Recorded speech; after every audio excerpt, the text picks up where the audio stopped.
नमस्कार, मैं हूं राम प्रकाश राय। दिल्ली की आम आदमी पार्टी की सरकार जो नई आबकारी नीति को लेकर के लगातार भारतीय जनता पार्टी के द्वारा टारगेट की जा रही है, जो नई नीतियां हैं शराब को लेकर के दिल्ली में, उसको लेकर के तमाम तरीके के भ्रष्टाचार का आरोप भारतीय जनता पार्टी लगातार अरविंद केजरीवाल की सरकार पर लगा रही है। इसके चलते, इसी आरोप के चलते दिल्ली के एलजी के संस्तुति के बाद सीबीआई ने उप मुख्यमंत्री मनीष सिसोदिया के घर पे छापेमारी की। छापेमारी की जो प्रक्रिया है उसके अंतर्गत कई सारी चीज़ें लगातार चल रही थी। मंगलवार को सीबीआई ने जो है उनके पीएनबी में उनका जो लॉकर है उसको खंगाला। इसी बीच एक बड़ी चिट्ठी वायरल होती है और इस वायरल चिट्ठी के बाद अरविंद केजरीवाल पर और सवाल खड़े होना शुरू हो जाते हैं। ये चिट्ठी है अरविंद केजरीवाल के किसी समय पर गुरु रहे अन्ना हजारे की। अन्ना हजारे ने अरविंद केजरीवाल को एक चिट्ठी लिखी है, जिस चिट्ठी में उन्होंने जो दिल्ली सरकार की नई शराब नीतियां हैं उसको लेकर के उन्होंने कई सारे कंप्लेंट्स किए हैं।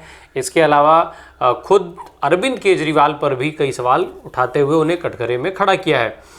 अन्ना ने जो चिट्ठी लिखी है उसके हिसाब से उन्होंने जो नई शराब की नीति है उसको काफ़ी चर्चित बताया है और उन्होंने कहा है कि वो जो तमाम जो खबरें आ रही हैं मीडिया में, उन खबरों को पढ़ करके और वो दुखी हैं। इस पत्र में उन्होंने अरविंद केजरीवाल को शराब नीति के चलते उलाहना देते हुए कहा है कि लगता है कि आप भी सत्ता के नशे में डूब गए हैं। एक बड़े आंदोलन से जिस पार्टी का जन्म हुआ हो उस पार्टी के लिए यह शोभा देने योग्य बात नहीं है। इतना ही नहीं, इस पत्र में अन्ना हजारे ने अरविंद केजरीवाल की लिखी पुस्तक स्वराज का भी जिक्र किया है। यहाँ अन्ना हजारे ने ये बात कही है कि आपने स्वराज नाम की एक बड़ी अच्छी किताब लिखी है जिसमें बड़ी आदर्श बातें लिखी गई हैं। आपसे बड़ी उम्मीद थी इन सारी जो किताब में बातें लिखी गई हैं उसको लेकर के अन्ना हजारे ने अरविंद केजरीवाल के प्रति एक उम्मीद की बात कही है कि एक आदर्श विचारधारा की आपने बात की थी और अब आप उन्हीं विचारधाराओं को भूल गए हैं। जिस प्रकार से शराब का नशा होता है ठीक उसी प्रकार से सत्ता का भी नशा होता है।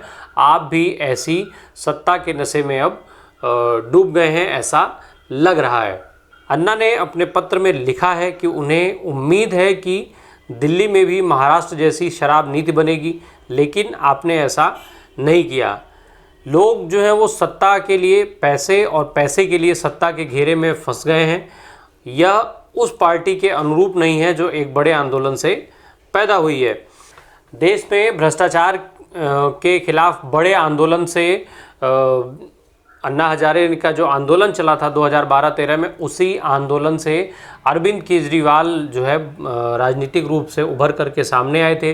क्योंकि अरविंद केजरीवाल उस समय अन्ना हजारे के साथ थे, लोकपाल को लेकर के वो अन्ना हजारे के साथ जुड़े थे और एक राष्ट्रीय स्तर का व्यापक जो बड़ा विरोध हुआ उस अभियान के अंतर्गत अरविंद केजरीवाल उनसे जुड़े रहे और बाद में फिर उन्होंने राजनीति में आने का निर्णय लिया। यानी जो अन्ना हजारे का आंदोलन था 2012-13 का, उसी आंदोलन से अरविंद केजरीवाल की पार्टी का जन्म हुआ था। अन्ना हजारे ने अरविंद केजरीवाल की जो शराब नीति है उस पर सवाल उठाते हुए कहा है कि ये जो नीतियां हैं उससे शराब की बिक्री को बढ़ावा मिलेगा और साथ ही साथ इसके पीने वालों को भी बढ़ावा देने जैसी बात ये होगी। राजनीति में जाकर मुख्यमंत्री बनने के बाद आप आदर्श विचारधारा को भूल गए हैं, ऐसा लगता है। दिल्ली में आपकी सरकार ने ऐसी नई शराब नीति बनाई जिससे शराब की बिक्री और शराब पीने को बढ़ावा मिल सकता है। गली गली में शराब की दुकानें खुलवाई जा सकती हैं, इससे भ्रष्टाचार को बढ़ावा मिल सकता है। यह जनता के हित में नहीं है। ये बातें जो अन्ना हजारे की चिट्ठी है उस चिट्ठी में सवाल उठाते हुए अरविंद केजरीवाल पर अन्ना हजारे ने ये बातें लिखी है। इसके अलावा अन्ना हजारे ने ये भी बात कही है कि इससे उनका मन जो है वो दुखी है। इसके अलावा अन्ना हजारे ने जो अरविंद केजरीवाल को काफ़ी लंबी चिट्ठी लिखी है, अपनी चिट्ठी में अन्ना हजारे ने इस चीज़ का जिक्र किया है अरविंद केजरीवाल के लिए कि आप पहले रालेगांव सिद्धि आ चुके हैं और जो वहाँ का जो गांव में लोगों का किया हुआ काम है वो आपने देखा है। क्योंकि वहाँ पर शराब, सिगरेट, तंबाकू जैसी चीज़ें बिक्री के लिए उपलब्ध नहीं है और इसको देख करके आप काफ़ी प्रभावित हुए थे, आपने इसकी तारीफ़ भी की थी। पर अब जब आप सत्ता में हैं तो ऐसे में आपने जो दूसरी पार्टियां जिस तरीके से काम करती हैं उसी तरीके से आपने भी काम किया। जिस तरीके से तमाम राजनीतिक दल आज की तारीख में पैसे के चक्कर में फंसे हुए हैं, उसी तरीके से अब एक इतने व्यापक अभियान और इतने बड़े आंदोलन से जन्मी पार्टी ने भी वो भी पार्टी जो है वो पैसे के चक्कर में फंस गई है। इसके अलावा जो अन्ना हजारे की चिट्ठी है उसमें उन्होंने ये भी लिखा है कि जो गाँव में जो शराब की लत है वो एक बड़ी समस्या है। जो साथ ही साथ उन्होंने उस समस्या का जिक्र करते हुए ये बात कही है कि वर्तमान समय में जो तमाम राजनीतिज्ञ हैं, जो राजनेता हैं, उनकी सिफारिश पर विभाग जो है वो लाइसेंस जारी कर देता है, जो अक्सर रिश्वतखोरी जैसे मामलों के चलते किया जाता है। पर इसमें उन्होंने सुझाव की भी बात की है कि शराब की जो दुकानें खोलने का कोई लाइसेंस है वो तभी दिया जाना चाहिए जब ग्राम प्रधान या ग्राम सभा इसकी मंजूरी दे और ग्राम सभा की संबंधित बैठक में वहाँ उपस्थित 90% महिलाएं इसके पक्ष में अपना वोट करें। साथ ही साथ ग्राम सभा में जो उपस्थित महिलाएं हैं वो साधारण बहुमत से अगर मौजूदा शराब की दुकानों का लाइसेंस भी रद्द करा सकें, इस तरीके का प्राविधान हो और तभी जो है ये लाइसेंस मिले। और ये जो उन्होंने कोट किया है, ये कोट अरविंद केजरीवाल की किताब जो स्वराज है उस किताब का ही कोट करते हुए अरविंद केजरीवाल को उन्होंने नसीहत दी है और उनकी जो बातें हैं पुरानी उसको याद दिलाया है। आपको बताते चले कि बीते कुछ समय से लगातार दिल्ली की शराब नीति को लेकर के तमाम तरीके के विवाद छिड़े हुए हैं, चाहे वो सदन के बाहर से लेकर के और सदन तक ये मामला लगातार गूंजा है। इसी शराब नीति और उसमें हुए तमाम जो अनियमितताएं हैं उसमें घोटाले का आरोप उप मुख्यमंत्री मनीष सिसोदिया पर लगा, जिसके लिए खुद मुख्यमंत्री अरविंद केजरीवाल ने ये संभावना जताई थी कि जल्दी केंद्र की जो सरकार है उसके इशारे पर मनीष सिसोदिया की गिरफ्तारी हो जाएगी। छापेमारी हुई, हालांकि उस छापेमारी में क्या मिला ऐसा सरकार स्पष्ट नहीं कर पाई। वहीं आम आदमी पार्टी का बार बार ये दावा रहता है कि सरकार को जो सीबीआई थी, सीबीआई के छापे में सीबीआई को कुछ भी नहीं मिला और ऐसे में उन्हें क्लीन चिट मिल चुकी है। आज भी इस बात को मनीष सिसोदिया बार बार दोहराते हुए सुनाई देते हैं। इतना ही नहीं, जब सीबीआई ने मनीष सिसोदिया के घर पे छापा मारने के बाद मनीष सिसोदिया सहित करीब 15 लोगों पर एफआईआर दर्ज कराई थी।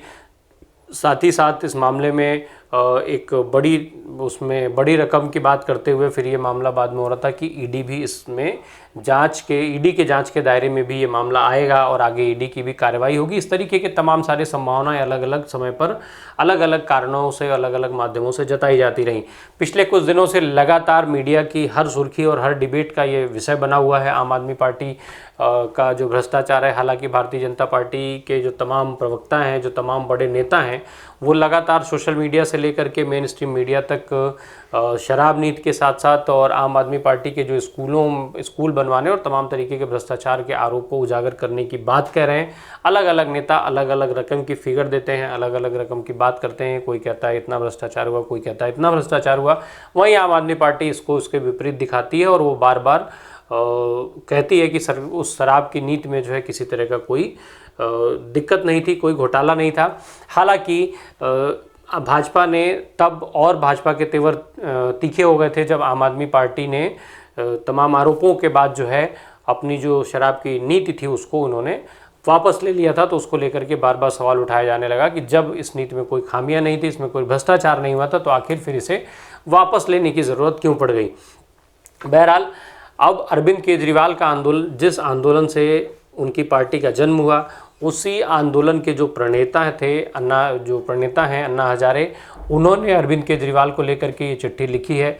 इस चिट्ठी को अगर जो व्यापक रूप में देखा जाए तो इसके बड़े मायने निकाले जाने चाहिए और ये अब देखना होगा कि आने वाले समय में अरविंद केजरीवाल अन्ना हजारे की इस चिट्ठी को कितना संज्ञान में लेते हैं और उससे कितना प्रभावित होकर के क्या नए बदलाव और नए तरीके अपनाते हैं, जिससे जो भ्रष्टाचार के आरोप हों उनसे आम आदमी पार्टी बाहर निकल पाए और जो